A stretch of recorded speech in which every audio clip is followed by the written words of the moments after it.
बच्चों, आज हम बात करेंगे आपकी जो शारीरिक शिक्षा है, योग शिक्षा एवं खेल से संबंधित पाठ्य पुस्तक की। तो यहाँ पर देखिए, अक्सर इसका जो क्या आपके सिलेबस में है, कौन सी पुस्तक जो हम पढ़ें जो हमारे लिए जो है पेपर करने में आसानी हो, तो ये इसकी प्रॉब्लम आती है बच्चों। तो यहाँ पर एक देखिए निर्मल प्रकाशन की बुक आती है। यहाँ पर ये क्लास 12 के लिए निर्धारित की गई है पाठ्य पुस्तक है ये आपकी, यानी उसमें पूरा आपका सिलेबस दिया होगा। ठीक है, तो यहाँ पर देखिए पाठ्यक्रम दिया गया है कि आपके पाठ्यक्रम के अंतर्गत जो है वो कौन कौन सी इकाइयाँ हैं और उन इकाइयों के लिए कितने कितने अंक जो है निर्धारित किए गए हैं। जैसे जनरली जो है पहली, दूसरी, तीसरी और चौथी इकाई के लिए 4-4 अंक निर्धारित हैं। ठीक है, और इसके बाद जो है 6वीं इकाई के लिए 10 अंक निर्धारित हैं बच्चों, 7वीं के लिए भी 10 अंक निर्धारित हैं। तो इस प्रकार से जो है 5वीं इकाई के लिए भी 4 अंक निर्धारित हैं। तो यहाँ पर जो है टोटल जो है वो आपका 50 नंबर का टोटल पेपर होना है। यहाँ पर जो है ये जो आपके चैप्टर दिए गए हैं, 9 चैप्टर हैं आपके। ये आपके जो विषय सूची है जो है ये, इसमें कौन कौन से आपके सिलेबस के अंतर्गत चैप्टर हैं वो बताए गए हैं। यहाँ पर जैसे सारा डिटेल दिया गया है। जैसे चैप्टर नंबर 1 है आपका भारत में शारीरिक शिक्षा का स्वरूप एवं विकास। तो यहाँ पर शारीरिक शिक्षा का अर्थ, उसकी परिभाषाएं और उसका उद्देश्य, ये सब चीज़ें जो है वो बताई गई हैं। उसका लक्ष्य क्या है और विषय क्षेत्र क्या है। ठीक है, तो इन सब के बताने के बाद जो है यहाँ पे प्रतियोगिताओं के बारे में भी बताया गया है।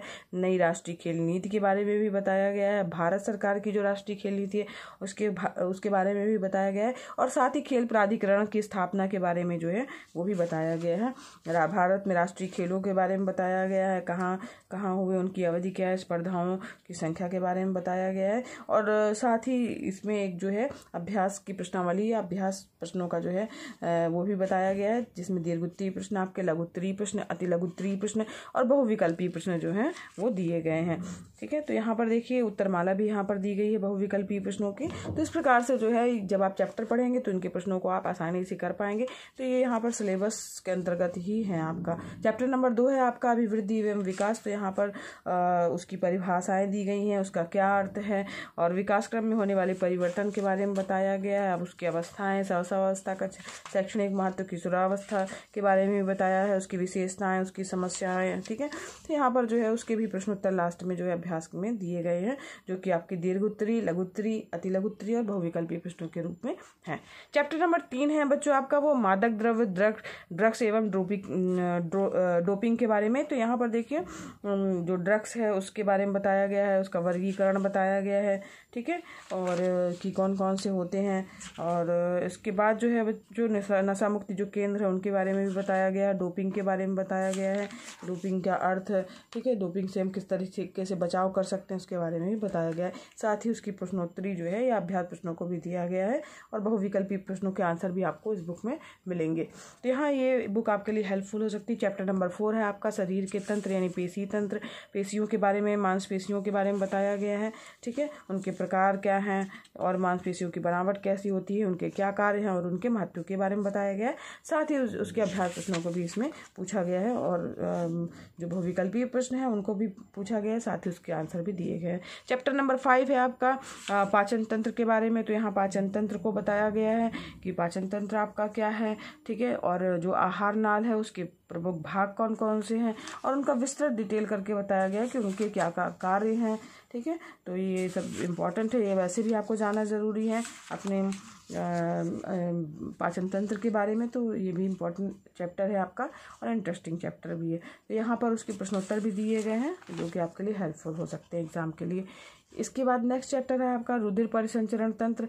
तो यहाँ पर जो है उसके बारे में बताया गया है, ब्लड के बारे में पूरा बताया गया है बच्चों।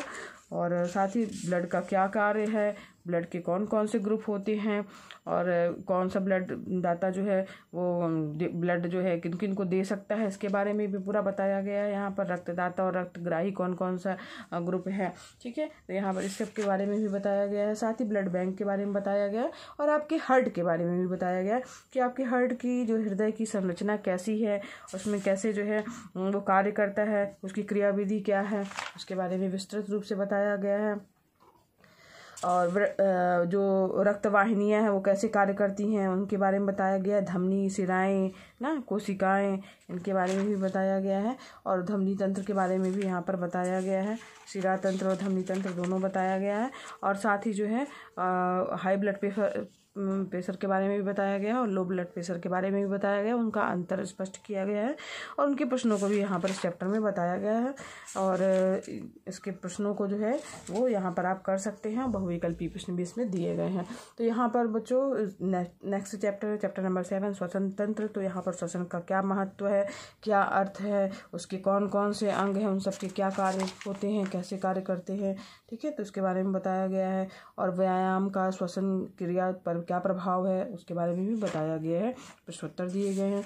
नेक्स्ट चैप्टर है आपका चैप्टर नंबर 8 है वो तंत्रिका तंत्र, ठीक है, यानी कि स्नायु संस्थान। तो उसके बारे में भी पूरा जो है आपका बताया गया है और यहाँ पर उसके प्रमुख भाग और उनके कार्यों के बारे में भी चर्चा की गई है। साथ ही आपके जो मस्तिष्क है उसके बारे में बताया गया है। मेरुरज्जु स्पाइन कॉर्ड के बारे में भी बताया गया है, उसके क्या कार्य हैं उसके बारे में भी इसमें चर्चा की गई है। और ये भी बताया गया है कि मादक पदार्थों का मस्तिष्क पर क्या प्रभाव पड़ता है। तो यहाँ पर सारी इंपॉर्टेंट चीज़ें जो है वो डिस्कस की गई हैं। मादक वस्तुओं का मस्तिष्क पर क्या प्रभाव पड़ता है इसकी भी चर्चा की गई और इसके प्रश्नोत्तर दिए गए हैं आपके। फिर ये इकाई नंबर 9 है आपका शारीरिक शिक्षा। तो यहाँ पर इसमें व्यायाम तथा योगासन के बारे में बताया गया है कि योगासन क्या है, उसका क्या अर्थ है, उसके उद्देश्य क्या है, उसके उपयोग क्या हैं, ठीक है, और यहाँ पर उसके नियम क्या हैं और सावधानियाँ क्या हमें रखनी है अगर कोई आसन कर रहे हैं। और प्रमुख योगासन बताए गए हैं, उनकी कैसी विधि है, कैसे करना है, उससे क्या लाभ है हमें प्राप्त होते हैं। तो उनका चित्र सहित जो है विस्तृत रूप से अच्छे से वर्णन किया गया है, जो अक्सर एग्जाम में जो है आ जाता है कि किसी भी एक आसन का चित्र बना करके उसके बारे में जो है वो बताइए कि वो कैसे करना है, उसके क्या लाभ है और क्या हानि है। तो यहाँ पर देखिए ये सारी चीज़ें इसमें दी गई हैं जो आपके कोर्स के अंतर्गत ही हैं। और इसके बाद बच्चों इसके बाद योग शिक्षा एवं योगासन के बारे में भी थोड़ा बहुत बताया गया है।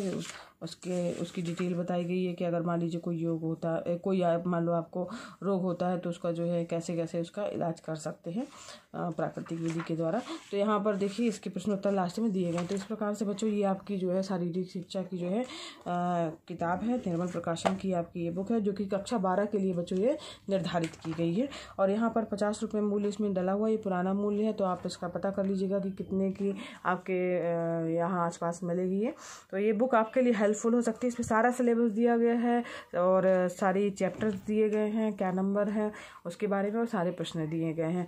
तो बच्चों ये थी आपकी पाठ्य पुस्तक जो कि कक्षा 12 के लिए शारीरिक शिक्षा, योग शिक्षा एवं खेल के लिए निर्धारित है। इसमें समस्त पाठ का जो है पाठ्यक्रम और साथ ही प्रश्नोत्तर बताए गए हैं।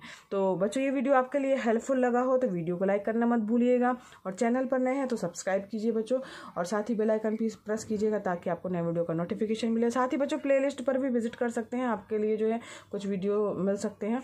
और बच्चों ये वीडियो क्लासेस फ्री है, तो ये वीडियो आपको पसंद आया हो तो अपने फ्रेंड्स को भी शेयर कीजिए। और